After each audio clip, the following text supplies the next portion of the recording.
여러분 안녕하십니까? 여수 MBC 뉴스데스크입니다. 행정 절차에서 엇박자가 나면서 5월로 예정됐던 여수 경도 연륙교 조성 사업이 지연되고 있습니다. 사업 시행 주체인 경제자유구역청은 전체적인 공사 기간에는 영향이 없을 것이라고 말하고 있지만 지역 내 우려의 시선은 여전합니다. 김주희 기자입니다. 지난해 3월 여수시의회 219회 임시회 3차 본회의. 여수경도 해양관광단지 진입도로 개설 분담금 가운데 시 분담금 71억 7,800만 원이 진통 끝에 의회 문턱을 넘었습니다. 그리고 1년여가 지난 현재 여수경도 연륙교를 포함한 진입도로 건설 사업은 사업비를 확보하고도 아직 착공조차 못하고 있습니다. 경자청이 최근 이 도로의 건설에 적용될 관련 법은 경자법이 아닌 도로법이라는 새로운 의견을 제시한 겁니다. 그동안 경자법을 적용해 관련 사업을 추진해왔던 것과 사뭇 다른 입장 전환에 대해 중앙토지수용위원회의 의견을 반영한 것이라고 밝혔습니다. 경자법으로 하게 되는 그 행정행위가 개발비를 변경을 하게 되면 여러 가지 협의기관에 의해서 협의를 받아야 되는데 그게 또 원활치가 않아요. 그러니까 당초대로 도시계 시설 결정을 빨리 좀 추진해서 공사 추진하는 데 문제점이 없도록 하자는 차원에서. 하지만 이렇게 되면 여수 경도 진입도로 개설을 위해 도시계획 시설 결정, 실시계획 인가 등 행정 관련 절차 일체가 다시 추진돼야 합니다. 행정 절차를 진행하는 데 추가로 소요되는 기간만 최대 8개월여까지 더 소요될 수 있을 것으로 보고 있습니다. 여수시는 경자청의 의견에 난감해하면서도 최종 결정에 따라 협조하겠다는 입장입니다. 도로 시설 결정에 관해서 우리 시에 사전 협의 요청이 있었습니다. 그래서 우리 시에서는 이제 그 부분에 대해서 서류가 접수되면은 저희 최대한 빨리 행정 절차를 진행하려고 준비 중에 있습니다. 여수시의회는 일관성을 잃은 경자청의 행정에 아쉬움을 표시합니다. 경자청이 경자법으로 추진해왔던 다리 건설이기 때문에 그걸로 해서 일관성 있게 추진을 하고 다른 도시계획도로 이런 부분들은 경자청에서 직접 나서서 토지수용위원회를 설득하는 과정을 거치고 우리가 예상했던 착공 시기 5월 안에 이루어질 수 있는 게 가장 최선의 방법이라고 생각이 됩니다. 행정이 엇박자를 내고 있는 사이 차도선 영업권 보상 등 관련 보상 문제까지 여전히 얽힌 실타래를 풀어내지 못하고 있습니다. 아직 보상가액을 두고 첨예한 입장차가 여전합니다. 여수 경도 해양관광단지 조성 사업의 핵심 교통 인프라 역할을 하게 될 진입도로 조성 사업. 계획대로 오는 2026년까지 완공 개통이 가능할지 지역사회의 우려의 시선도 적지 않습니다. MBC 뉴스 김주희입니다. 저희 여수 MBC가 계속해서 전해드리고 있는 학생들의 원거리 통학 문제 오늘도 이어갑니다. 초등학생들의 원거리 통학은 더 이상 일부 주민들의 이야기가 아닙니다. 왜 아파트 단지들은 초등학교와 점점 멀어지는 걸까요? 교육당국은 관련 규정을 문제 삼고 있는데요. 강서영 기자입니다. 2년 사이 순천에 새로 들어선 아파트는 6,100여 세대. 이 중 78%인 4,700여 세대의 초등학생들이 법정 통학거리 기준인 1.5km가 넘는 원거리를 통학하고 있습니다. 앞으로 들어선 아파트까지 합치면 그 비율은 85%에 육박합니다. 초등학생들의 통학거리가 길어지면 기상시간이 앞당겨져 성장과 건강에 악영향을 줄 수 있고 유해 환경과 교통사고에 노출될 위험도 커집니다. 아동 같은 경우는 아직은 판단 능력이 되게 떨어지잖아요. 통학거리가 길어지면 그만큼 이제 여러 가지 위험에 노출된 가능성이 높은데 예를 들어서 술집이나 노래방. 법령에는 초등학생의 통학거리를 1.5km 이내로 규정하고 있고 공동주택 건축 허가 과정에서 교육청과 지자체는 학생들이 적절하게 통학할 수 있는지를 협의해야 합니다. 그런데도 왜 신축 아파트 학생들은 점점 더 멀리 통학하게 되는 걸까? 순천교육지원청은 기준에 따라 공동주택 건축을 일률적으로 금지하는 건 현실적으로 어렵다고 말합니다. 법령에 통학거리 1.5km 이내란 기준이 있긴 하지만 이를 위반할 경우 어떻게, 얼마만큼 규제해야 하는지는 명확히 나와 있지 않다는 겁니다. 실제 교육환경 영향평가 지침에도 1.5km 초과 시 건축 불가가 아니라 통학 대책을 마련해야 한다는 모호한 규정만 있습니다. 때문에 교육청은 기준을 엄격히 적용할 경우 행정소송으로 번질 수 있다는 입장입니다. 여기에 순천시는 통학거리와 관련해선 교육청의 판단에 따를 뿐이라며 선을 긋고 있습니다. 상황이 이렇다 보니 이미 많은 학생들이 장거리 통학을 하고 있는데도 순천 지역에서 지금까지 통학거리를 이유로 건축 허가가 반려된 곳은 단 한 곳도 없었습니다. 된다 안 된다 여기서 교육청 관계없이 저희들이 판단하지는 않습니다. 법정 통학 기준과 교육 환경 영향평가 등 학생들의 안전한 통학을 위한 제도가 정비돼 있지만 규정상 모호함으로 인해 실제 현장에선 초등학생들의 통학거리 문제가 우선순위에서 점점 밀려나고 있습니다. MBC 뉴스 강서영입니다. 포스코 정비 자회사 설립에 대한 지역사회의 우려와 관련해 광양시의회가 포스코 측에 대책 마련을 요구했습니다. 오늘 광양시의회에서 열린 포스코 정비 자회사 설립 설명회에서 시의원들은 소상공인들에게 피해가 없을 것 등을 명문화해달라고 제철소 측에 요구했지만 포스코 측은 명문화는 어렵다고 답했습니다. 또 시의회는 자회사 출범 이후 소상공인들의 피해 여부 등을 모니터링하겠다고 밝혔고 제철소 측은 지역사회와 지속적으로 소통 기회를 갖겠다고 설명했습니다. 한편 이번 설명회에서 일부 시의원들은 제철소 직원의 막말 논란에 대해 행정부 소장이 직접 답변을 하지 않고 자리를 비웠다며 광양 시민들에 대한 사과가 필요하다고 지적했습니다. 사무관리비 횡령 의혹이 사실로 밝혀지면서 전라남도와 공무원 노조가 일단 사과했습니다. 그런데 매점 운영을 앞으로 어떻게 할 것인지 등 후속 대책은 여전히 겉돌고 있고 형식적인 사과였다는 지적도 계속되고 있습니다. 김진선 기자입니다. 정당한 수입 사업이라며 당당하기만 했던 전남도청 공무원 노조. 사무관리비 횡령 의혹이 사실로 드러나자 사과했지만 세금 횡령 창구로 이용됐던 매점 운영권을 아직 갖고 있습니다. 내년 4월까지의 잔여 계약기관과 내부 절차를 이유로 들고 있습니다. 내년 4월까지 우리가 운영을 하게끔 계약이 되어 있습니다. 노조 집행부의 결정이 아니라 대의원대회를 거쳐서 결정해야 되는 사항이기 때문에 세금 횡령 과정에서 형성된 매점의 수익금이 매점에 채용된 전현직 노조 집행부 가족과 지인의 인건비로 상당액이 쓰였던 문제. 가짜뉴스로 규정하고 전남도청 공무원들에게서 모금한 수천만 원대 소송기금의 용처마저 불확실해 내부 신뢰도 상실했습니다. 전남지사의 미온적 대응에 대한 비판도 나오고 있습니다. 2달여간의 감사에 이은 경찰의 전남도청 압수수색까지. 초유의 일이 발생했지만 전남지사는 650자짜리 사과문을 내놓는데 그쳤습니다.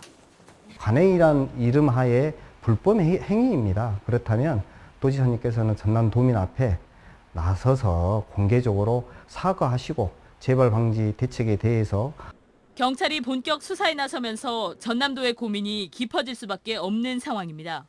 그릇된 관행을 가짜뉴스로 치부하고 반발하는 시민사회는 회유하는 데만 열을 올렸던 전남도청. 청년교육이나 예산 지침과 규정이 없어서가 아닌 도덕 불감증과 잘못된 관행이 문제인데 또다시 새롭게 규정을 만들겠다며 본질을 벗어나고 있습니다. MBC 뉴스 김진선입니다. 전라남도 동부지역본부 이전 부서와 관련해 김영록 전남지사가 직접 입장을 밝혔습니다. 김 지사는 오늘 실국장 정책회의에서 여수 광양항 활성화를 위해 해양수산부서 이전이 언급됐지만 기술파트 위주로 부서가 구성되면 일반 도민과 거리가 멀어진다는 의견이 있었고 관광부서는 남해안 관광벨트 육성 등을 위해 본청 차원의 역할이 필요했다고 설명했습니다. 김 지사는 또 투자 유치와 산단 조성 등의 업무를 맡고 있는 일자리 투자 유치국은 가장 중요한 부서이고 문화융성국은 영상미디어 콘텐츠와 애니메이션 클러스터 등 문화산업을 육성하는 데 큰 역할을 할 것이라며 조직 개편안이 의회를 통과할 수 있도록 뜻을 모아달라고 밝혔습니다. 전국 광역자치단체 중에 유일하게 의과대학이 없는 전라남도에 국립의대를 신설해야 한다는 목소리가 계속되고 있습니다. 전남 22개 시군 모든 의원이 포함된 전라남도 의과대학 유치 대책위원회는 성명을 내고 최근 정부가 의대 신설 없이 정원만 늘릴 것이란 일부 언론 보도에 우려를 나타냈습니다. 유치위원회는 전남 도민들의 생명을 위협하는 현 상황을 정부가 외면하지 말고 전남권 의대 설립을 결정하라고 촉구했습니다. 또 정부가 지방 공공의료체계 붕괴를 막을 수 있는 제도적인 방안을 마련하고 국회도 국립의대 신설 법안을 조속히 처리하라고 밝혔습니다. 최근 보수 언론과 여당인 국민의힘이 일제 강제동원 시민 모임을 연일 공격하고 있습니다. 바로 피해자들이 받게 되는 돈의 일부를 시민 모임에게 주도록 한 약정서 때문인데요. 시민 모임은 한일 관계에 있어서 단체가 걸림돌이 되자 정당한 활동을 마녀 사냥으로 매도하고 있다며 반발하고 있습니다. 송정근 기자입니다. 일제강제동원 시민 모임이 일제강제동원 피해자들과 지난 2012년 맺은 약정서입니다.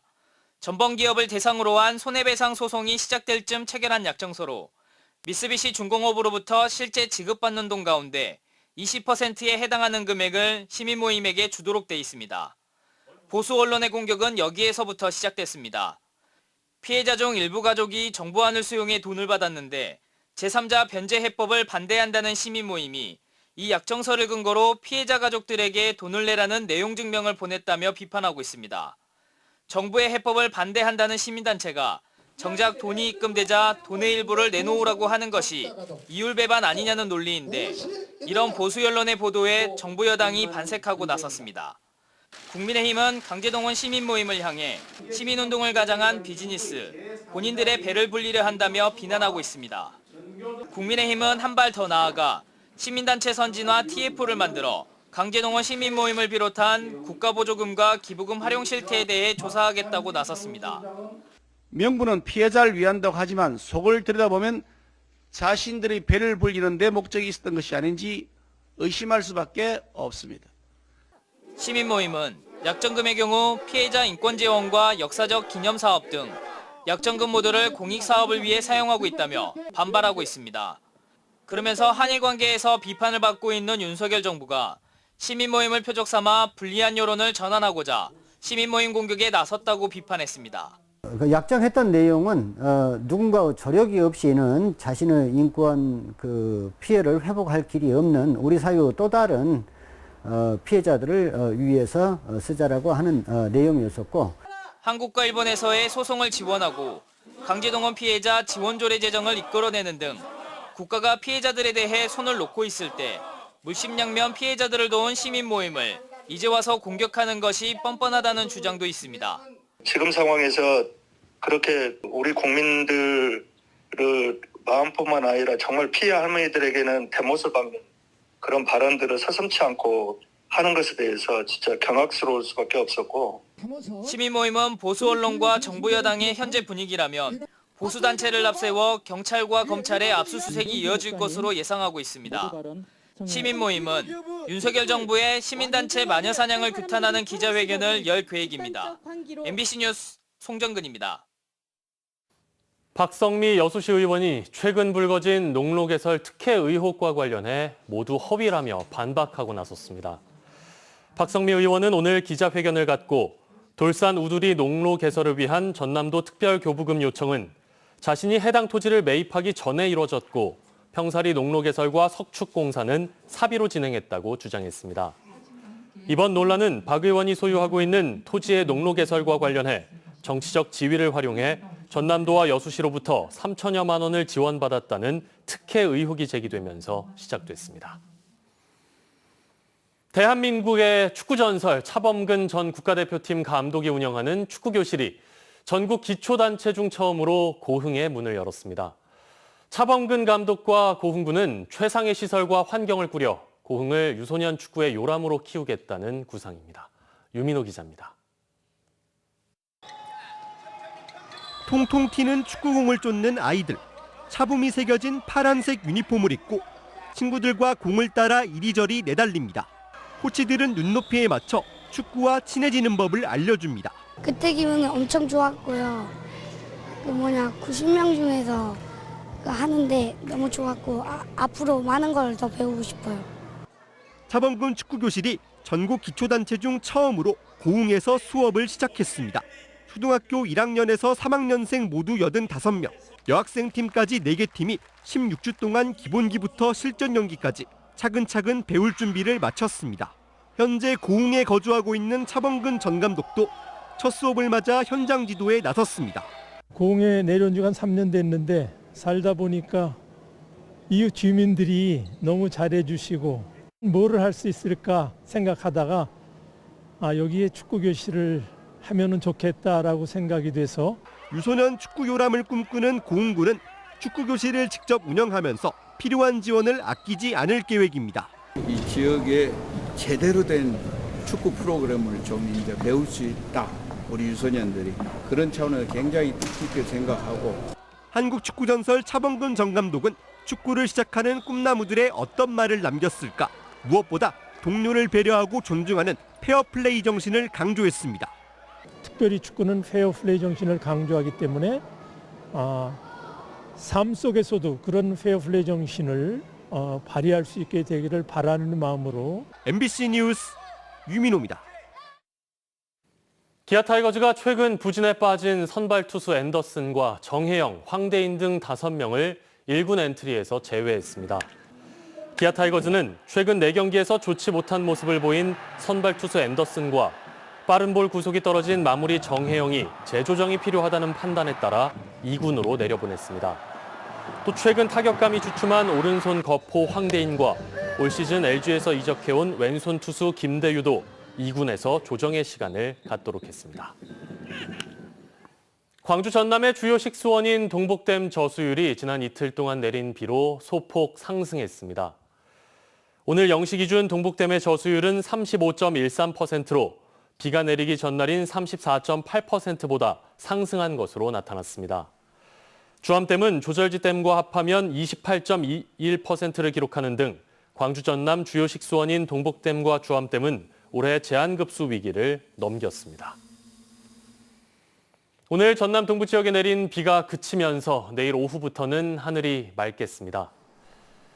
내일 아침 최저 기온은 16에서 17도 사이, 낮 최고 기온은 23도에서 25도 사이로 오늘과 비슷하겠습니다. 바다의 날씨는 흐린 가운데 파도는 남해서부 앞바다에서 최대 1.5m, 먼 바다에서는 3m로 비교적 높게 일겠습니다. 내일 여수의 만조 시각은 오전 6시 9분, 간조 시각은 12시 18분입니다.